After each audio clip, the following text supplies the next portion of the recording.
Hi friends, today recipe ஆட்டுக்கால் பாயா. So ஆட்டுக்கால் பாயா பண்ணுறதுக்கு தேவையான பொருட்கள் என்னென்னா, ஆட்டுக்கால் நான் ஒரு 3 ஆட்டுக்கால் வாட்டி வச்சுருந்தாங்க. ஸோ அதை கட் பண்ணி க்ளீன் பண்ணி வச்சுருக்கேன். இதை மஞ்சத்தூள் வச்சு மஞ்சத்தூள் போட்டு சுடுதண்ணியில் ஒரு வாஷ் பண்ணிவிட்டு இதில் மஞ்சத்தூள் மிளகாத்தூள் போட்டு ஒரு 15 விசில்லேருந்து 20 விசில் வரைக்கும் வைக்கலாம். ஸோ நான் 20 விசில் வச்சுருக்கேன்.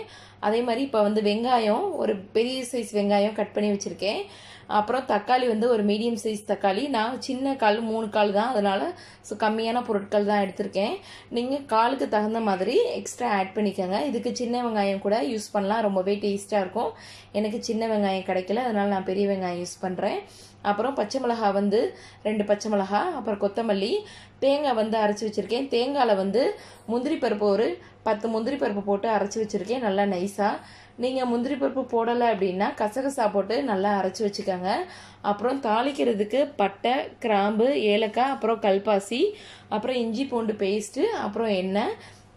இந்த ஆட்டுக்கால் பாயா ரொம்பவே நல்லது. ஆட்டுக்கால் பெரியவங்களாம் ஜாயிண்ட் பெயின்லாம் இருக்கும்.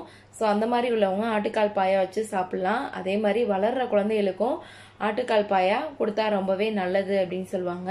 ஸோ இப்போ எப்படி தாளிக்கலாம் அப்படின்றத பார்க்கலாம். இப்போ நல்லா சூடாயிடுச்சு. இப்போ நம்ம எண்ணெய் ஊற்றிக்கலாம். இப்போ எண்ணெய் ஊற்றியாச்சு. நம்ம வச்சுருக்க பட்டை, கிராம்பு, ஏலக்காய், அப்புறம் கல்பாசி இது எல்லாத்தையும் போட்டுக்கலாம்.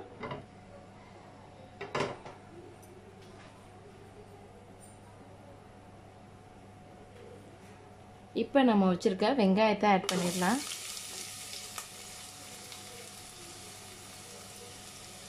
வெங்காயம் நல்லா வேகணும். வெங்காயம் நல்லா முருகணும், அப்போ தான் நல்லா டேஸ்ட்டாக இருக்கும். ஸோ வெங்காயம் நல்லா முருகட்டும்.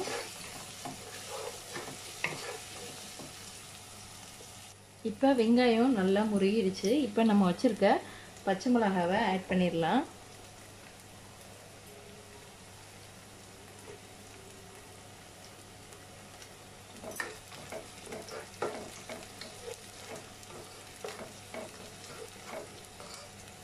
இப்போ நம்ம வச்சுருக்க இஞ்சி பூண்டு பேஸ்ட் ஆட் பண்ணிடலாம்.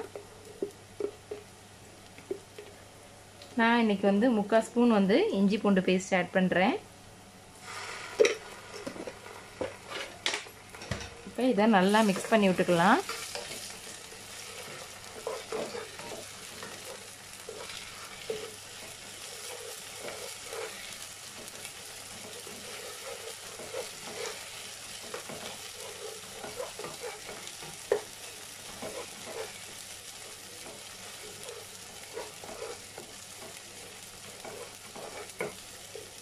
இப்போ நம்ம வச்சுருக்க தக்காளியை ஆட் பண்ணிடலாம்.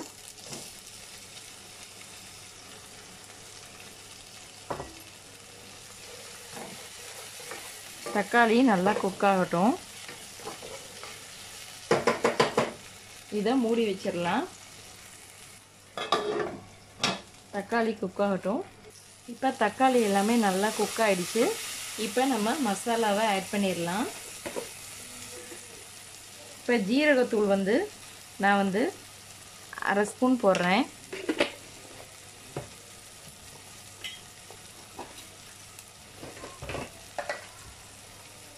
அதே மாதிரி சோம்பு ஒரு 1/4 ஸ்பூன் போடுறேன். சோம்பு ரொம்பவே நல்லா ஸ்மெல் கொடுக்கும். அதே மாதிரி ரெசிபியுமே ரொம்பவே சூப்பராக வரும். மல்லித்தூள் 1 ஸ்பூன் ஆட் பண்ணிக்கலாம்.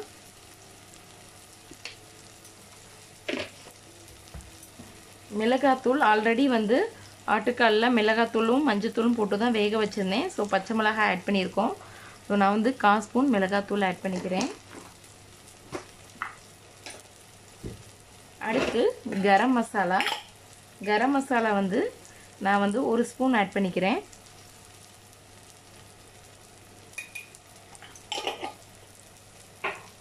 இப்போ இதை நல்லா மிக்ஸ் பண்ணி விட்டுக்குவோம்.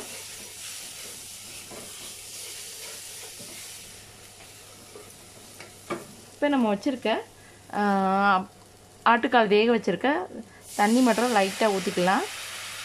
இந்த மசாலா மிக்ஸ் பண்ணுறதுக்காண்டி.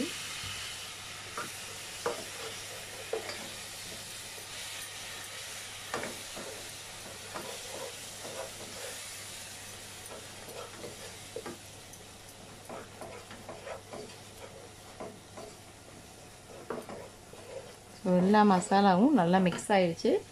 இப்போ நம்ம வச்சுருக்க பாயாவையும் சேர்த்து ஊற்றிடலாம். வேக வச்சுருங்க ஆட்டுக்காலை ஊற்றிடலாம்.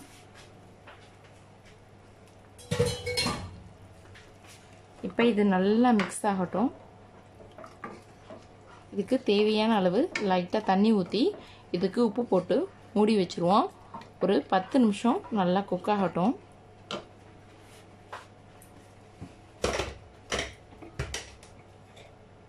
இதுக்கு தேவையான அளவு உப்பு, தண்ணி ஊற்றிக்கலாம்.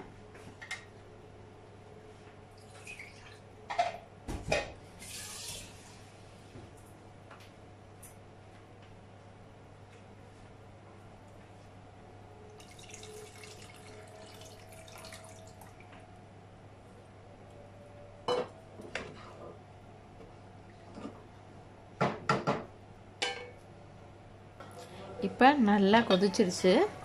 1/4 மணி நேரம் ஆயிடுச்சு. இப்போ வந்து நம்ம வச்சுருக்க தேங்காவை ஊற்றிடலாம். தேங்காய் முந்திரி பருப்பு போட்டு அரைச்சதை ஊற்றிடலாம்.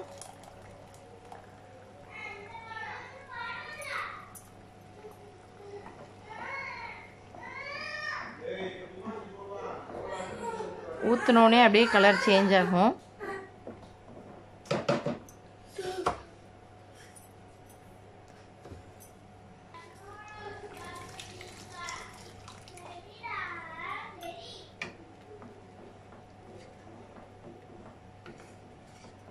இதே மாதிரி எல்லாத்தையுமே ஊற்றிடலாம். இப்போ நம்ம வச்சுருக்க கொத்தமல்லியையும்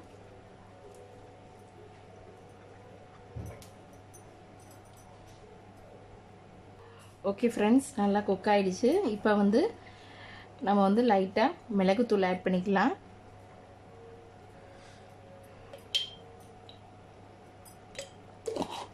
இப்போ அடுப்பை ஆஃப் பண்ணிடலாம். ஓகே ஃப்ரெண்ட்ஸ், ஆட்டுக்கால் பாயா ரெடி ஆயிடுச்சு. நான் இதோட இடியாப்பம் வச்சு சாப்பிட போகிறேன். இடியாப்பம், ஆப்பம் எது வேணாலும் வச்சு சாப்பிட்லாம். ரொம்பவே டேஸ்ட்டாக இருக்கும். கண்டிப்பாக நீங்களும் ட்ரை பண்ணி பாருங்கள். இந்த வீடியோ உங்களுக்கு பிடிச்சிருந்துச்சுன்னா லைக் பண்ணுங்கள், ஷேர் பண்ணுங்கள், கமெண்ட் பண்ணுங்கள். மறக்காமல் சப்ஸ்கிரைப் பண்ணுங்கள். தேங்க்யூ.